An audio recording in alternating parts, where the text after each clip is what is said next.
you for the attendees that are here. I think we're just going to wait a couple more minutes. We still have people trickling in. It's a beautiful day out, so I'm sure a lot of people are attending to their crops and everything else that goes with that. But we'll just, so everybody knows this meeting is being recorded, and we are very happy to host you again for another one of our webinar series in the Alternative Berry Production System series that we've been having between UW-Madison and University of Minnesota. We today have a guest speaker from Michigan State University that I'll introduce in a couple minutes after I do some housekeeping. This is a webinar, so please feel free to type in your questions in the chat or the Q&A. We'll monitor those and we'll make sure to address all of your questions at the end of the presentation by Dr. Garcia-Salazar. We will also conduct a poll at the end of the presentation to see that everything is going well and that we are on the right path with our webinar series. The recording will be made available on 2 different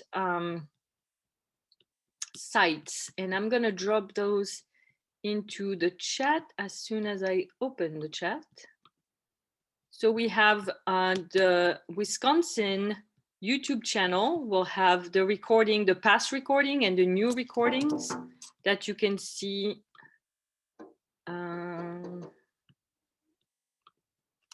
here. And then the other one is on the Minnesota Small Fruit Farm YouTube channel, and the recordings will be available on either one of those. It will be the same recording. So please feel free to go back and check on those. You will also get a link to that via the email if you've registered for this, this webinar. Anything else, ladies, that I'm forgetting here? Okay. No, that's it. Go ahead. I'll just move on to this next slide, and just to show you that the next 2 webinars that we have in this series, the next one will be on August 5th, and it's on Alternative Berry and Bush Crop to Boost Your Bank Account by Brian Smith from UW River Falls. And then the last webinar that we'll have will be on October 21st, and it's Building a Tabletop Day-Neutral Strawberry System by Kate Fessler and Annie Claude from the University of Minnesota. So with that, I will introduce our speaker, and I'm very pleased to host Dr. Carlos Garcia-Salazar. Dr. Garcia-Salazar has been with Michigan State University Extension since 2002. He's the small fruit extension educator. He's responsible for developing curriculum-based educational programs and provide technical assistance to Michigan's small fruit industries, blueberries, strawberries, and raspberries. He obtained his master's degree and PhD from Michigan State University with a major in entomology. And without further ado, I'll just stop sharing my screen.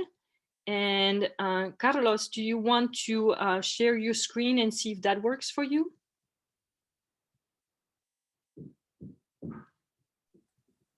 Yeah, I'll share it. So we're testing because we might have some connection issues, but we'll make sure to make everything work if we have to switch. So, okay. Carlos, take it away. Thank you. Thank you very much, Christelle and everybody. Thank you for the invitation to this webinar. The topic that I'm going to discuss today is related to the challenges and opportunities for organic blueberry production. This topic is not very easy because there are few sources of information available. Most of this presentation is based on information that we get from Oregon State, Washington State, Michigan State, California, the blueberry industry, and the U.S. Department of Agriculture. So there is some information, so let's work with this. And with that introduction, I'm going to start with some of the opportunities for blueberry production during this session that we are going to try to explain a little bit of what are the opportunities for producing organic blueberries. There is an increased consumer awareness on the health benefits. There is a lot of information that during the few 5-6 years on the health benefits of blueberries. There is also some interest on a large group of consumers for healthy food. There is also a large middle class with a purchasing power that they are willing to spend the money in quality products and also healthy fruit. There is also a sector of our population that is very concerned with the environment, and especially the effect of pesticides on the environment, on pollinators, and even in the human health. And there is also a group of people that prefer healthy food. And we have a large sector of people like vegans that they want to consume healthy organic food. And there is also concern for the human health. Even though pesticides looks to be harmless, there are some secondary effects like allergies, especially for people with environmental allergies, that they are more concerned with this type of food that has the minimum amount of chemicals. There is also decreased market opportunity through niche markets, especially during after the pandemic, still we are under the pandemic, but in Michigan we went almost 1 year under confinement, and after the confinement started being relaxed during the 2020 season, we saw a tremendous amount of growth of people going into the U peaks around Lansing, Grand Rapids, big cities. People are eager to go outside, collect the fruit, healthy fruit, and enjoy the environment. So this is a big opportunity for organic production. Profits, this is something that is not very clear. There are cases where you really get a good price for your berries, but there are other cases where your berries are worth the same as non-organic berries. Regarding the health benefits, blueberries are low calorie and high in fiber and very nutritious product. The Center for Disease Control called them the powerhouse fruit, and the Mayo Clinic called them the superfood. And all blueberries provide vitamin K and manganese. These are two very important vitamins for our human body.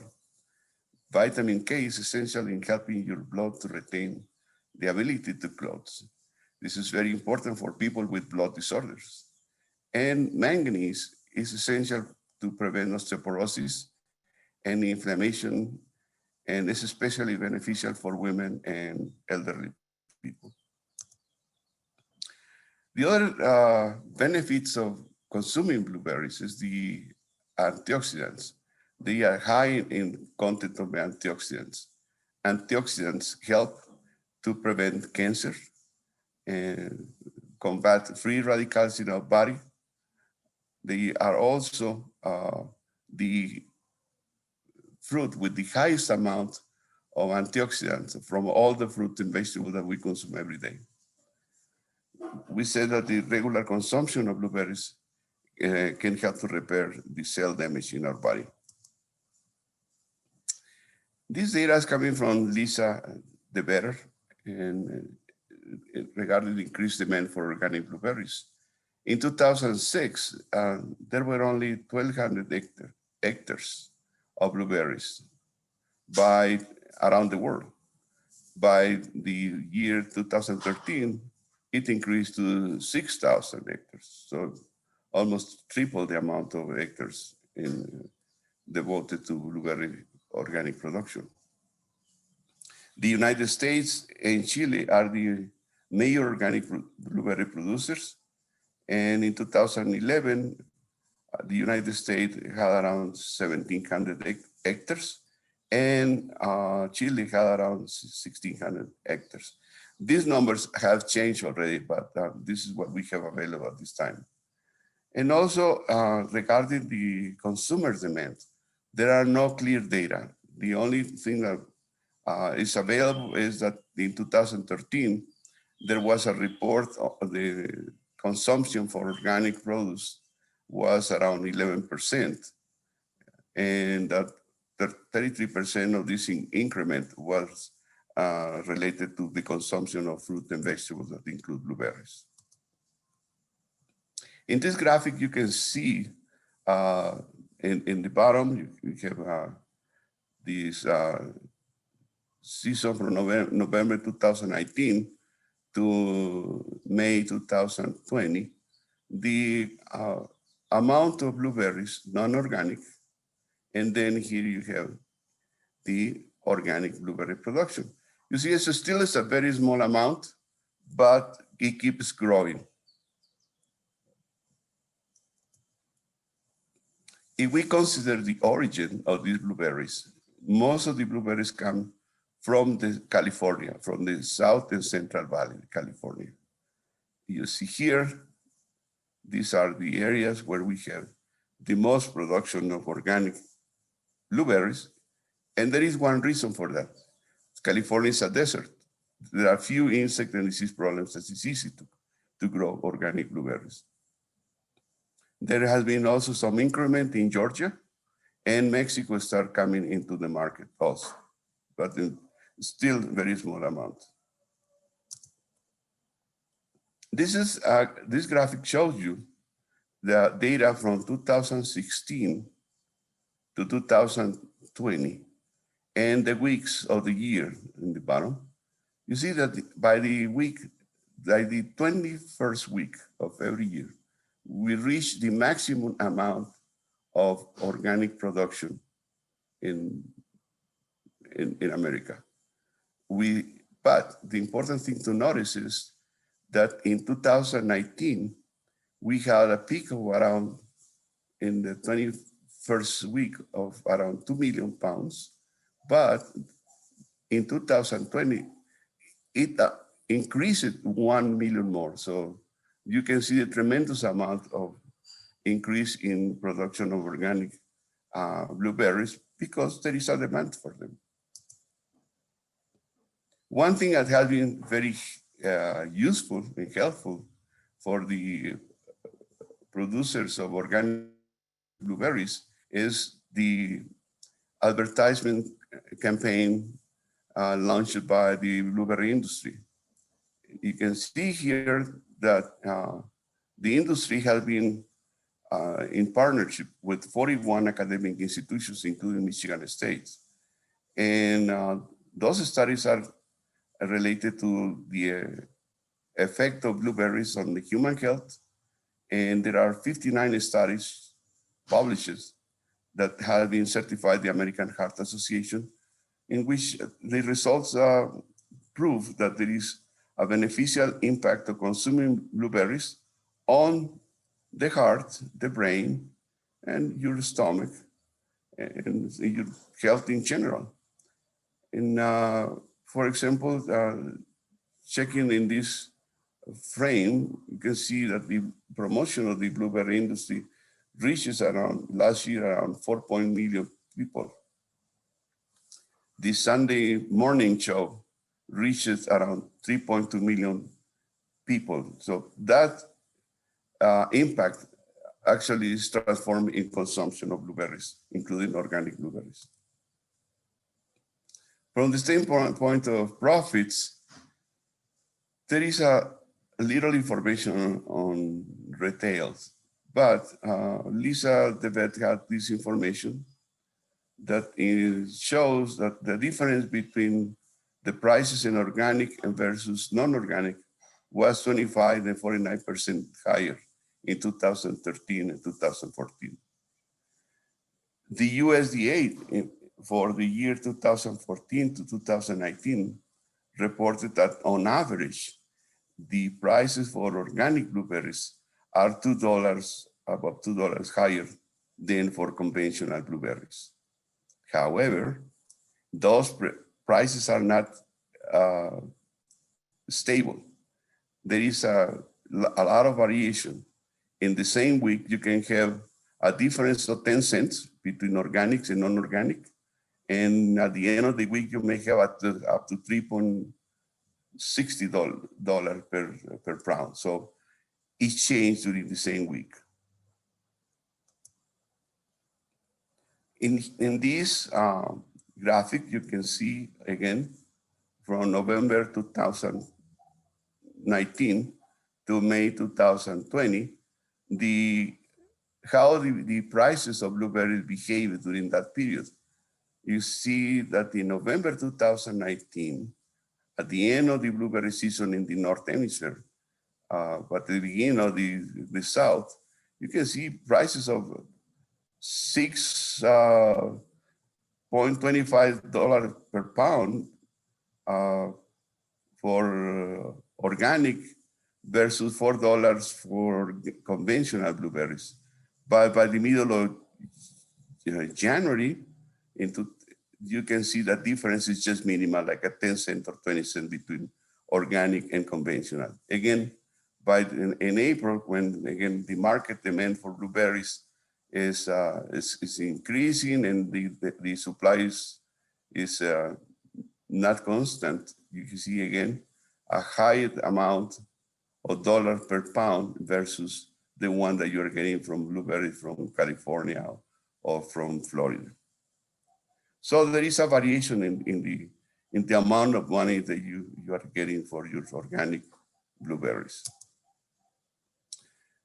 With the success of organic production, it comes the challenges. Many people want to have a share in this market, and they start producing organic blueberries too. But then you can see from 2010 to 2019, you can see that the prices in this line shows that in 2015, the price for pound was around $6 per pound, but the productivity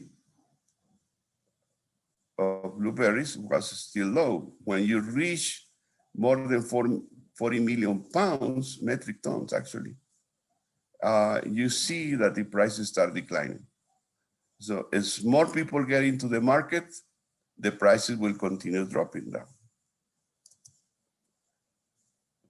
This is an example also from Lisa the Better, in which she analyzes the market average yield, price, and gross revenue for organic blueberries in Western and Eastern and Western Michigan,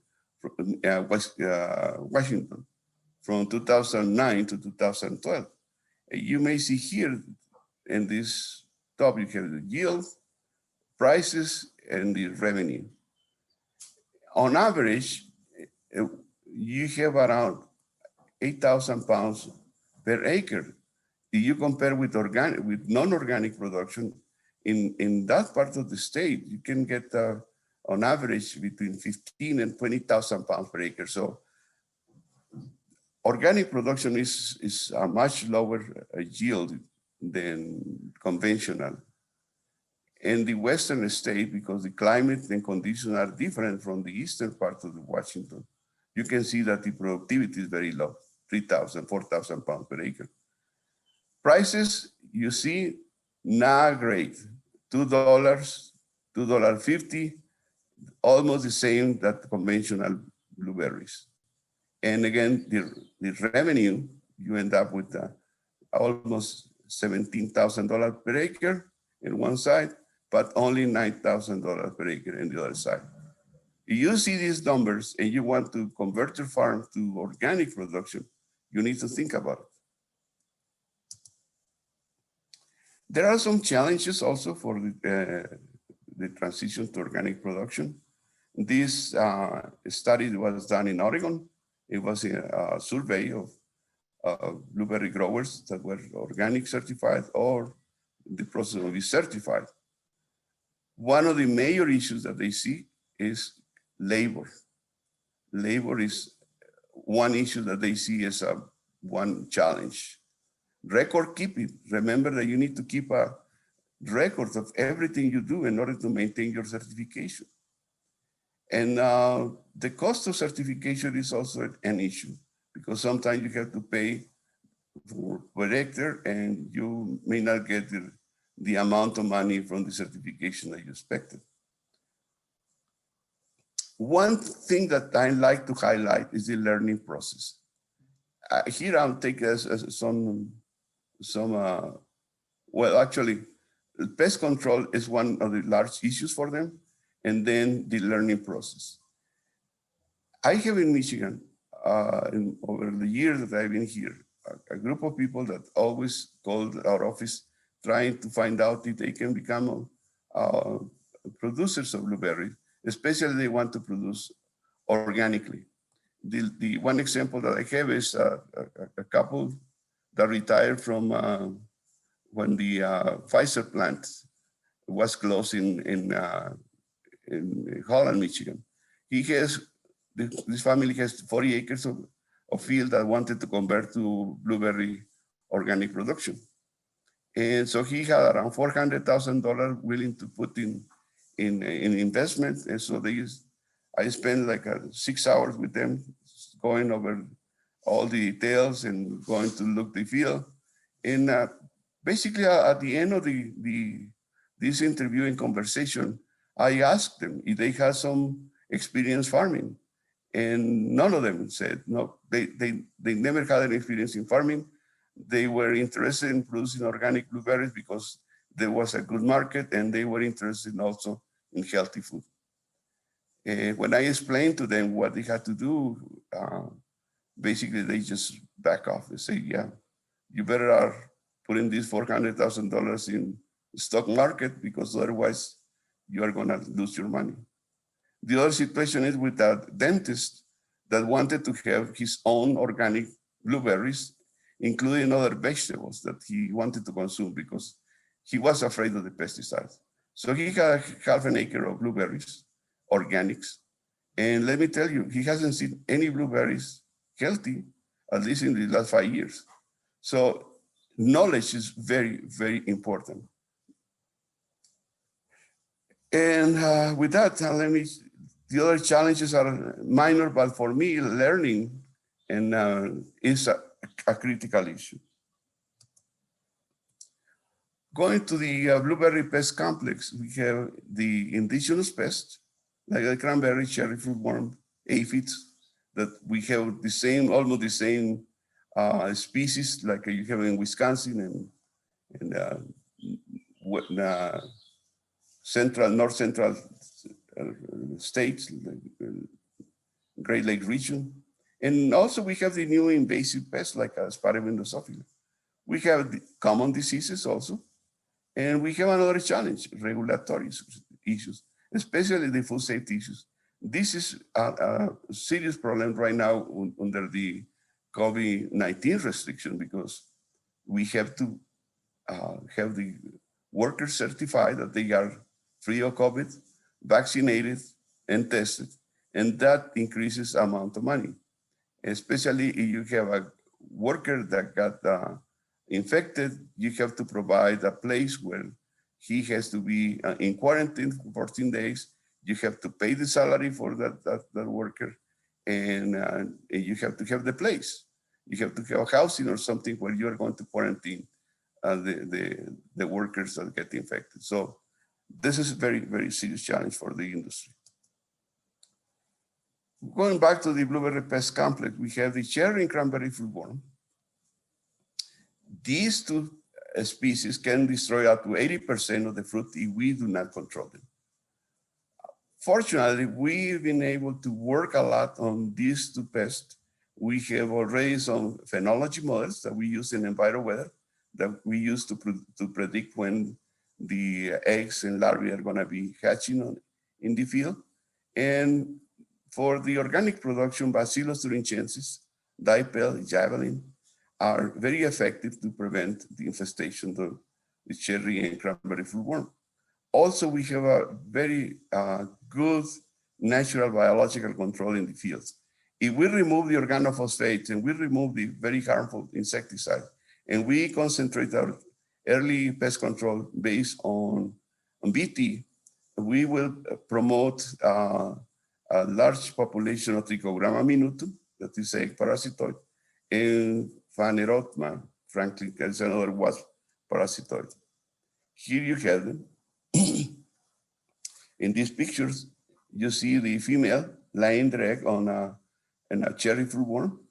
And here is the parasitized egg, and here is the wasp coming out of the egg. And this is the other species, Phaneroptma, that is also egg parasitoid. So this is, we are finding up to 17% of egg parasites during the early season when we treat our fields with reduced risk insecticides or with BT. The other important biological control agent is for aphids. Aphids is a problem because they are vectors of shoestring virus and other viruses that are affecting the blueberries. And this Aphidius matricaria is a wasp that can reduce substantially, even crush the population of aphids when the population gets out of control. In these graphics, you can see this study was done by Rufus Isaac, and it was a 4 years sampling. And you here see el grower, standard control. This red line is reduced risk treatments. You may see that as the population of aphids increases, they crush the population of aphids. The major issue right now for blueberry production organically is the spotted window Drosophila. Why? Because this is a horrible pest that in Michigan, at the beginning of the outbreak, we had to spend up to $350 per acre to maintain the population at bay, reducing even with some damages going to 30–40% of the yields. Controlling the spotted window Drosophila in organic production is a challenge because as we know that they go into the fruits, they spoil the fruits, and once inside of the fruit, nothing can be done to control them. When we tested our berries for the presence of the spotted window Drosophila larvae, it's the only way that we can actually know if we have infested fruit. When we submerge the berries on salty water, you may see that the larvae start climbing out of the berries and trying to escape from the salt. This is in blueberries, this is in raspberries. In raspberries, it's very easy to see them, but in blueberries are a little bit challenging. How we manage this spotted window Drosophila organically? Well, one of the issues with organic production is that not many people want to harvest every day. But if you have the spotted window Drosophila, you have to harvest every day or at least every 2 days. And this is study done by Matthew Grisho and Rufus Isaac. They found, for example, that in raspberries, if you harvest every day, like in this line, or every 2 days, the number of eggs that you're finding per kilogram of berries is just small compared when you wait 3 days to harvest. You have a tremendous amount, like 3 times more eggs if you wait 3 days. Undetected larvae, when after you screen the fruits and do whatever to smash them and recover the larvae, again, if you collect every day, the amount of larvae per kilogram is very small in comparison if you wait 3 days. When you submerge the fruits in the salty water, the number of larvae that you detect in 1 kilogram is minimal, almost negligible. So you need to be aware that the most time the ripe fruit is in the field, the greater the chance that it will get infested. So for organic production, it's critical to collect the fruit almost every day. There are some organic insecticides available for spotted wing Drosophila control, but the only good one is actually Entrust, that is a spinosad. The other is Asa Direct plus some pyrethroids. But even those insecticides that looks very promising for organic production, they have an impact on other beneficials that may be helping us to reduce other pests like fruit worms.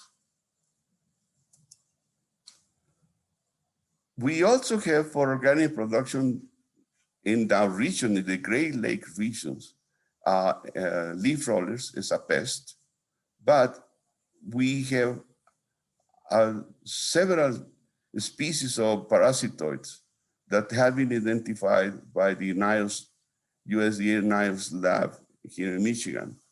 And in those studies done by the NILS lab, the first generation of leaf rollers, between 7 and 10% of the all larvae were parasitides.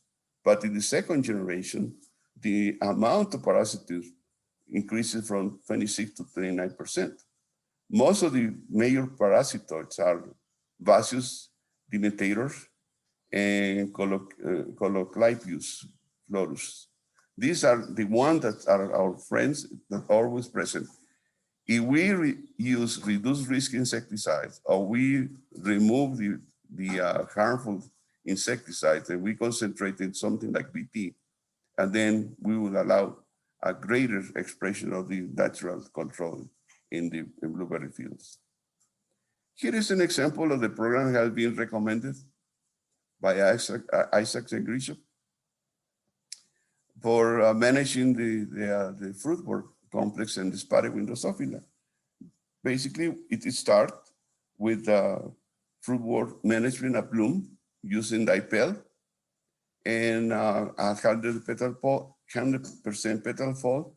Also a second application of dipel, that is BT. If we have a need, we can repeat the application 5 days later. When we have the fruit in the coloring stage, when we have the presence of the blueberry maggot and the spotted wing Drosophila. And timing here is going to be based on our trapping system. We need to have these pheromone traps and attractant traps to establish the moment when we need to start spraying against the spotted wing Drosophila. The insecticide available for organic production, again, is Entrust plus New Film. Those are the compounds that are very effective for stopping the spotted wing Drosophila. But whatever we have, there is a very limited thing that we can do with organic insecticides. Another thing, this table is a little bit old, and old in the sense that these prices might not be the actual prices. But I got this information from Rincon Vitova from California. And these are the organisms that are available for organic production in blueberries. Right now, we are working in this season on Stenema nematodes to control the spotted wing Drosophila, and I hope that we may get the good results by the end of the next year. But again, you can get the trichogramma, you can get the lacewing, and aphidius. So there is a lot of things available for organic production, but the problem is that I do not know any other source available in the Midwest different than Rincon Vitova that could provide continuous supply of biological control agents for organic blueberry production. The other issue that we are trying to work is exclusion. This works for blueberries, pest complex like the cranberry fruit worm, cherry fruit worm, for all the pests. And we are seeing this working very well in Canada, and it's also someplace in New York and Michigan. We are trying some of those, still an experimental base, but it works. Now in Canada, those pictures are from a tour that we took last 2 years ago. And you see here, this is a 5-acre block that has been with screen. This grower is very happy because he is not using any insecticide. He's close to Montreal, and he can sell his blueberries for $6, $7 a pound. So he's more than willing to maintain his cage, even though it's a little bit expensive, the infrastructure. This is another type of infrastructure that can be used for raspberries, that can be used also for blueberries in small patches. Again, this is a frame with a roof, and then the screen is covered and secure in the base. The other situation that we try to manage, that is one of the challenges, was the weed management. It was, as I said in the previous slides, is how to manage weeds in organic production systems. And you see here the weeding time per hours per hectare and the cost of labor per hectare. When you don't have mulch, that you do all your hand weeding, it's around 291 hours, and you pay around $2,900. If you use a straw, with straw, you spend 57 hours per hectare, and the cost of labor is only almost $600 per hectare. It's also spoiled grass hay is another alternative that also reduces weeds, and the cost of putting this on the field is very economic. However, for me, even though it's expensive, the weed mats, even though it's a little bit expensive, can have a double purpose. First, to control the weeds, but second, to reduce the infestation of spotted wing Drosophila, because once the larvae finishes larval stage, it drops to the ground, and when there is no bare soil, they just drop onto the weed mat, and the predation is great, and even the survival is reduced because they are very sensitive to heat. Diseases, I'll escape this because I don't have any knowledge or information available. And the other issue that we see in blueberries is the nutrition. In the previous slide, the table where Lisa showed the effect of production in eastern and western Washington, we may see that the difference in yields is because the nutritional problems. And Matthew, here in Michigan State, just ran an experiment, and he used compost. And you can see here the leaf analysis of this study. When you use compost, it's a fertilizer, you have a high nutrient content above the limits, and good phosphorus, potassium, calcium, magnesium, zinc, everything. But when you use the conventional fertilization, you always have a deficiency in everything. McRae is an organic fertilizer, a pelletized fertilizer, but still, compost is the best organic fertilizer.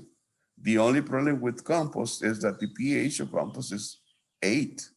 And in order to be used in blueberries, you need to bring the pH to at least 5.5 using sulfur. The other organic fertilizer is this for Bernardine from Oregon State. What she recommends is fish emulsion and feather meal at the rate of 25 and 50 pounds per acre. So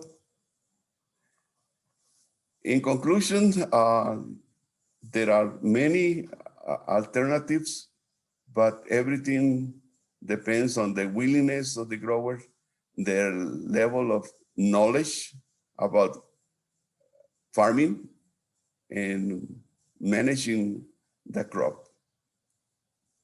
If you have any questions, I'll be willing to entertain them.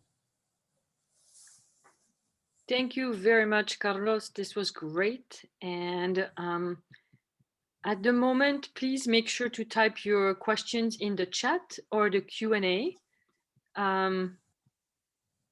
Raising your hand is not going to be the best option. So if you could type the questions in there, that's going to be probably the best option. And we can read the questions for you.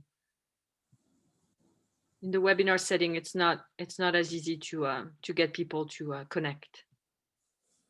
I guess I'll have a question for you, Carlos, if that's okay, while people are thinking of their questions and typing them in. You talked a lot about the parasitoids, and I think that's great to talk about biological control. And I hope that people know that there's different ways of doing biological control. And you talked about it from a standpoint, I think, a little bit of conservation, so conserving what's out there by using the reduced risk insecticides. And then there's also augmentation when you talked about prices of purchasing those.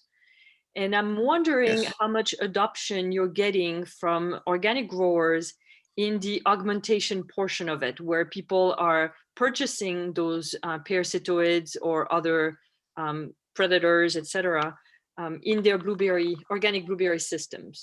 Is that a common practice? Yeah, I think this is one of the issues that we have with collecting information, because there are not many growers, organic growers in Michigan. I think we have around 16 hectares of organic production in Michigan. I know that there are other growers from MBG interested in producing organically, but one of the major issues for using these commercially produced parasitoids is the availability. Yeah. We don't have a center distribution that can bring from California or have their own laboratories in the Midwest that actually we can order them and be here in 8 hours or overnight. Because when you order those insects, you need to get them overnight. You cannot order the trichogramma and wait 3 days until you get to your farm, and then you get another 2 days until you disperse them. So by the end, when you open the box, they are flying all over around. This is the major issue. Okay. And in my experience, I've been trying to encourage growers to use biological control, because I used to work a lot on biological control too. So in fact, I have one publication on biological control. No, 2 publications. And I like biological control. Mm-hmm. And, most of my experience is trying to reduce the use of insecticides to the limits in which we give a chance to the natural enemies to take over part of the control. But yeah, it's a good alternative, but not many people is available for experimenting, or the source of the material is far away that will not be able to get it in time. Okay, well, thank you. So we have questions in the chat. The first question from Josh is, what are some good blueberry varieties that you would recommend? For organic production? Yes. Okay. It will depend where you are. Normally, you're going to have your blueberries on their screen cases or on the cold frame with the screen. You need to have like a stand-up variety, like a Duke, or you can have blue crop, but also with that with a trellis. You should not look at the variety like a legacy that is very bushy and will require a lot of management. You have to have a variety that can be easy to manage, need to be open to allow the air to penetrate very well in this, whatever treatment you're going to apply, like a compost tea or other like BT, that the insecticide penetrate very well, and also reduce the environment that is suitable for the reproduction of the spotted window Drosophila.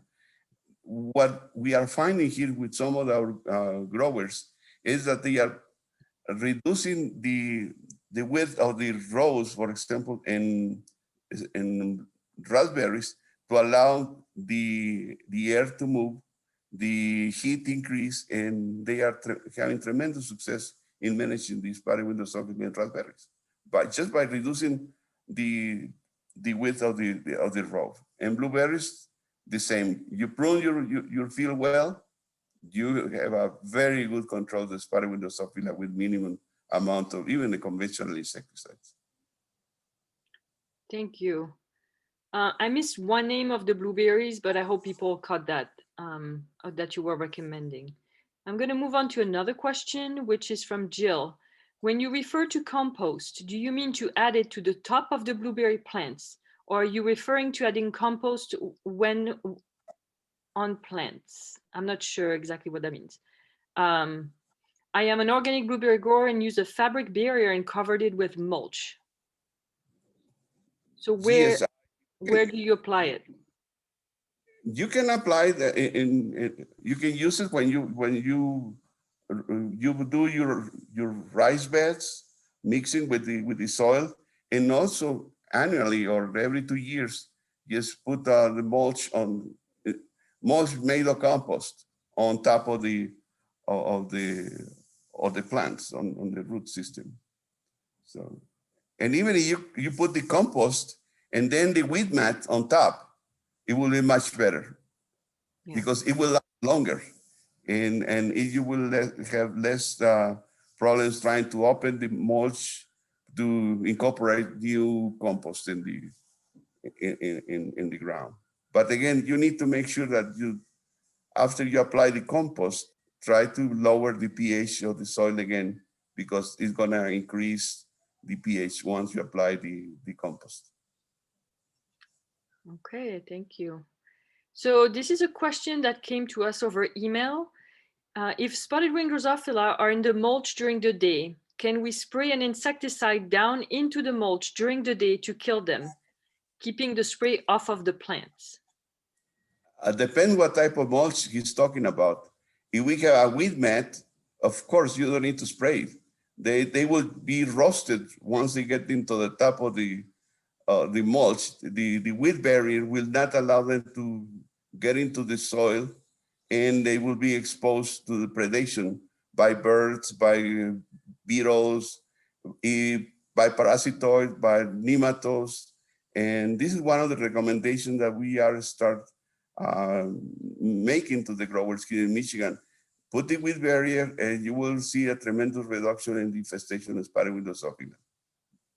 But if you have the mulch made of wood chips, it will not work, because they have the chance to go into the soil, and even if you spray on top of this, it will not be good. Okay, another question over email. If you can only spray Entrust twice in the season, what are the smartest times in the growing season to time those applications? And I think you mentioned that at some point when you had a kind of a calendar spray, but when would you recommend the Entrust to be sprayed, the 2 applications allowed? One thing that we are recommending to the growers is not to allow the establishment of these spotted window Drosophila in the field. From the standpoint of biology, the spotted window Drosophila is what we call R strategist. It means that they produce hundreds of eggs, and even though we kill them 99%, whatever survive will rebuild the population in a few days. And it's contrary, for example, to the Caldi mold or other molds that they are strategies that they have one egg in every fruit. Therefore, for this kind of insect, like Spiderwind Drosophila, the strategy is to kill the arriving population. As soon as they arrive, do not let them establish. How we do this? With an entrust, one of the advantages of entrust is that it penetrates inside of the fruit and remain active for 7 days. Then if I see the fruit when this is at the coloring stage and my traps are telling me that I have Spiderwind Drosophila, I will come immediately. I will not wait and apply the insecticide and trust that will keep the population from building up.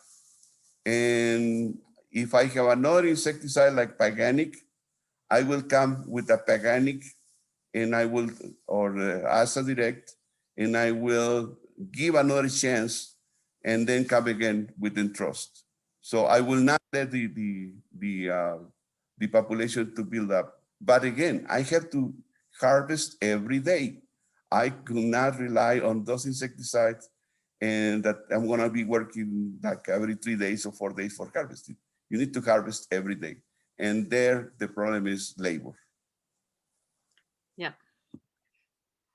Okay, so this is a comment, not a question, but it's a Nigel that mentioned that he's an organic grower. I'm saying they are an organic grower in MD6B. That I don't know what that means exactly. With about 250 mature blueberry bushes, 7 varieties.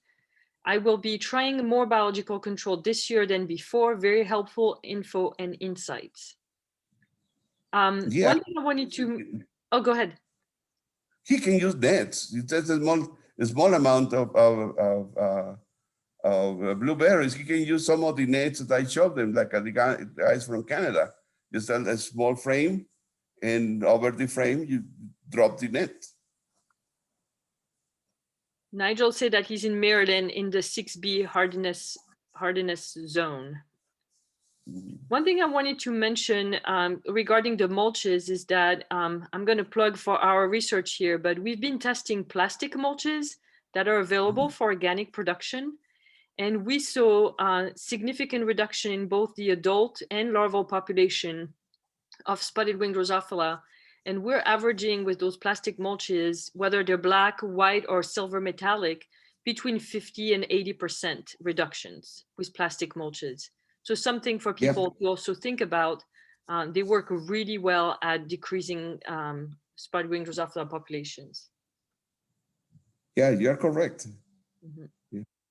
My only preference for the wheat mat is that it lasts longer than the plastic. Yeah, and the weed mat, I mean, just to say, as looking at research, is the weed mat wasn't as effective as the plastic mulches. Like when we look at the results, the data, it wasn't as effective. But I agree that the weed mat is going to have an impact also on because I guess what people might not know is that it's over 80% of the larvae that are in the fruit that drop to the ground to pupate. And like Carlos mentioned, if they drop to the ground and they're on this weed mat or plastic mulches, they're just going to bake there and be exposed. So it's kind of that framework of thinking about it.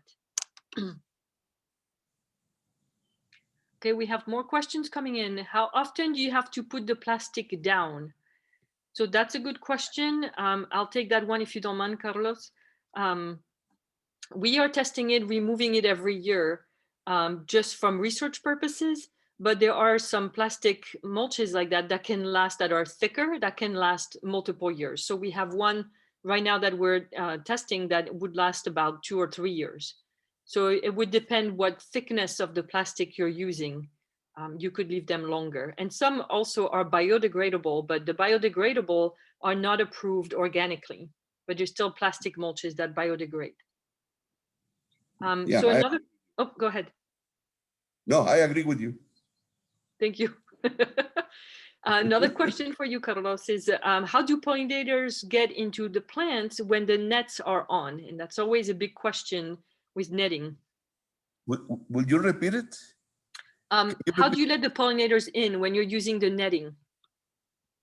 Especially for raspberries. We bring them inside. We bring them inside.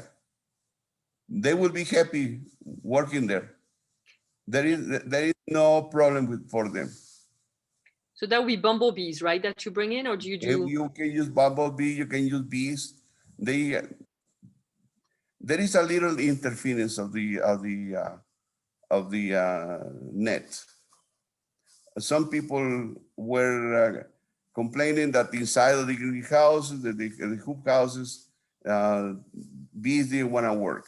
Well, this is not a sealed plastic, so this is a net, and the sunlight and everything is just decreased like a 50%, but the bees will be fine working over there. And it was one of the questions I put to the guys in Quebec. If they had any problem with the pollination, say no, absolutely not. Mm-hmm. Before we continue here, Annie's going to have a couple poll questions for us while people think about a couple more questions. So Annie, are you there? Are you able to do that? I am here. I'm just having some technical difficulties. Bear with me for a second. Okay, thank you.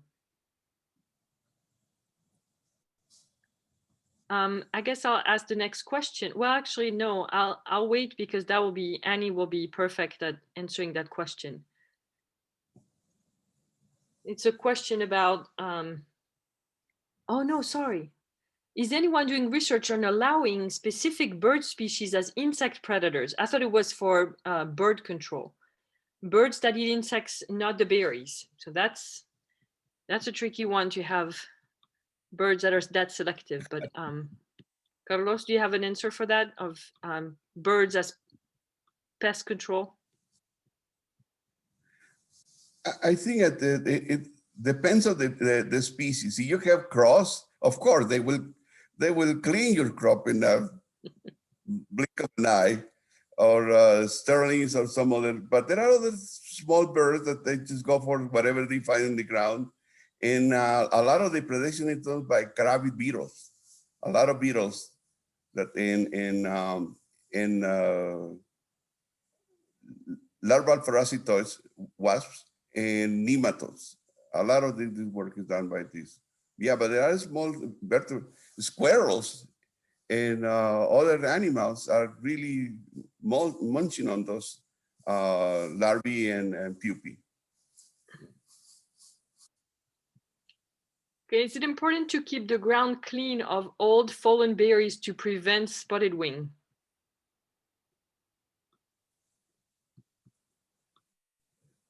Yeah, you clean all those berries from the ground, it will be great, but it will be a big job. Mm-hmm. So what is your cost of production, and also you need to bury those berries around at least 1 feet deep into the ground to prevent them from immersion. Okay, here we go. We have some poll questions for you, if you could answer those. First one is, how much did you learn today? And the second one, were you using things you learned today on your farm? Yeah, there's been some research on sanitation and burying, and yes, it will help. But like Carlos said, it's added labor. But composting, for example, is not a good idea. You do not want to compost your fruit because that doesn't prevent insects from developing at all. So you want to be, if you can do the sanitation and pick up those fallen berries, that will help. But then you'll have to destroy those berries, solarize them or bury them, and that will help control them. Yep.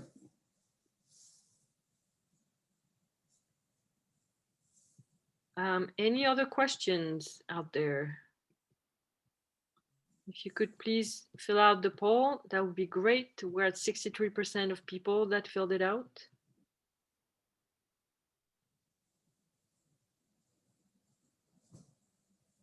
Okay. Well, I don't see any more questions. I hope everybody had a chance to ask all their questions. We're at 2 minutes past the hour. So I would like to very much thank Carlos for his presentation. This was very informative, very nice presentation and covered a lot of ground. So we really appreciate it. Again, go back into the chat earlier on and you'll see the link to the websites where this recording will be posted. It will be there probably tomorrow or the next day, but very quickly. And again, Carlos, thank you so much. We very much appreciated your time and knowledge. And with that, I'll say thank you, everybody, and have a good rest of the beginning of the growing season. Thank you very Christelle. much for the invitation, Christelle. Thank you, Annie. And thank you, Amaya. It was great. And I hope to see you one day in person. We do too. We do too. Okay. Thank you. Okay. Bye-bye. Well, thank you. Bye-bye. Thank you. Bye-bye. Bye.